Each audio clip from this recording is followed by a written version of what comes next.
Si je vous dis joueur de Ligue 1 hyper sous-coté, à qui est-ce que vous pensez en premier?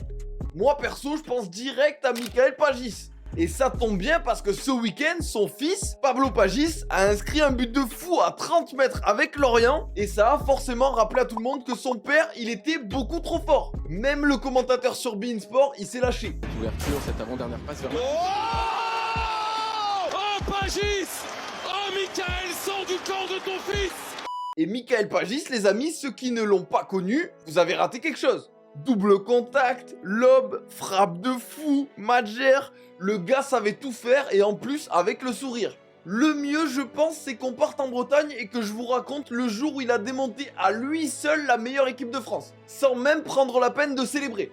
Parce que il est trop fort, je vous l'ai dit. Alors on est parti, mais juste avant, n'oublie pas de t'abonner. Tous les jours, je te raconte des histoires de foot. Octobre 2008, l'Olympique Lyonnais se déplace à Rennes. Et Lyon en 2008, c'est un délire, hein, cherchez pas. Ils viennent de remporter le championnat 7 fois d'affilée. Là, la saison, elle a déjà démarré depuis 3 mois. Ils sont invaincus, ils sont premiers de Ligue 1. Personne peut les tester. Et côté Rennais, on a une petite équipe sympa. Jimmy Briand, Moussa Sow, Michael Pagis devant. Ça joue pas non plus le podium, hein, mais ça se qualifie de temps en temps pour l'Europa League. 17ème minute, Moussa Sow centre pour Pagis, 1-0.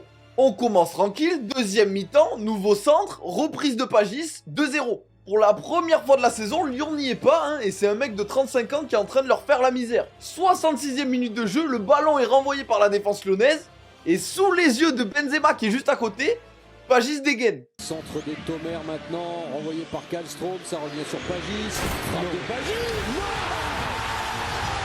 35 ans, triplé, 3-0, il célèbre même pas tellement il est gêné parce qu'il vient d'infliger à Hugo Lloris.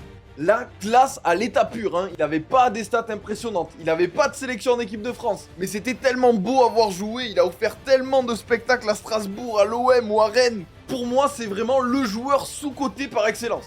Et puis, si vous voulez savoir ce qui s'est passé par la suite, hein, après ce match, alors déjà, non, pour la première fois en 7 ans, Lyon n'a pas fini champion. Et puis Pagis, il fera encore 2 saisons du côté du Stade Rennais avant de mettre un terme à sa carrière. Et aujourd'hui, il tient un club de beach soccer, toujours à Rennes. Alors on espère de tout cœur que son fils Pablo a autant de talent que lui. Et si c'est le cas, viens à l'OM mon pote.